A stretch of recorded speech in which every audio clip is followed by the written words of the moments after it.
I think we've created our own sound, and we'll keep creating more sound. I can imagine that it must have been a very uncertain time, like things could go anywhere. How did you manage to go on for 2 years before you actually released a record?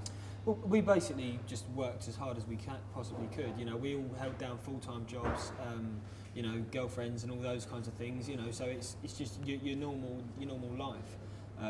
But in the evenings we would rehearse, and we would go and do gigs at the weekends and take holiday. Would sacrifice holidays going away to places to do gigs and go away and do tours and things like that. You know, we just really believed in it, and we just did it as much as we could.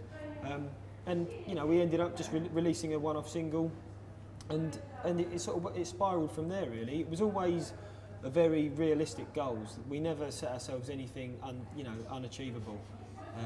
You know, first off, we wanted to do a gig. You know, then after you do one gig, you want to do 2 gigs. Then you maybe want to do a tour. Then you want to release a single. Then you want to release an album.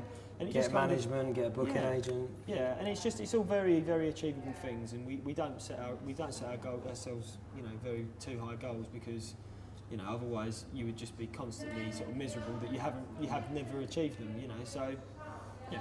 How's touring life so far? It's good. I mean, we're all pretty ill at the moment. We're all snivelling. Our bass player's really covered in a blanket in the dressing room. But we've done so much touring this year. I mean, we played 32 festivals over the summer, all across Europe. We must have done about over 100 gigs this year. Yeah, so easy. Well over 100 gigs, you know. So it's sometimes it's hard, and you've got to give people their space. You've got to just appreciate that people need their space, and sometimes it's amazing. You know, every time we play though, it's great. You know, every time, we played in Rotterdam last night, and okay, there was about 70 people there.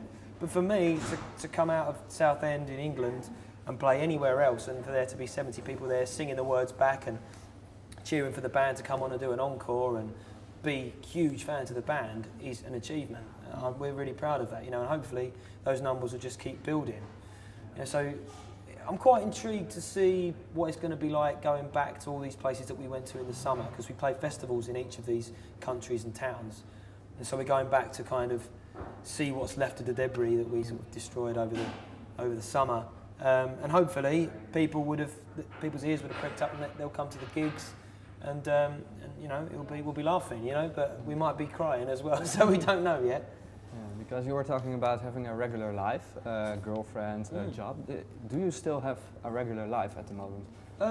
As it stands at the moment, not really. It's because this year, like Mike said, we've done probably about 100 shows, 32 festivals, more than any other band in Europe.